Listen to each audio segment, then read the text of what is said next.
So we were talking a little bit earlier. I was telling you a friend of mine she qualifies for an $800,000 home, and you'd brought up like, well, maybe she could be qualified for $1 million home. What did you mean by that exactly? Yeah. So, it really kind of comes down to affordable. What can you actually afford, right? And so we were doing a house flip in Capitol Hill, and it was a 4-bedroom upstairs, and then we had a bedroom in the basement. We decided to turn that into an ADU. And what is an ADU? Accessory Dwelling Unit.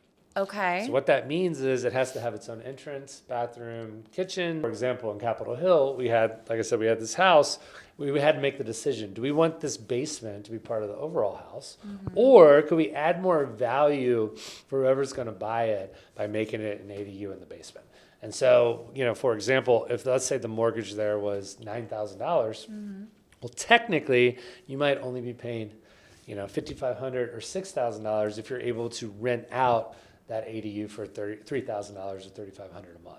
So anyway, point is when you mentioned, hey, I think she can only afford an $800,000 place. Right. That is true technically, but she might be able to buy a $1.2 million home if it does have an ADU because it becomes more affordable for her. So if she had like a tenant who could rent out the basement from her, for example. Exactly.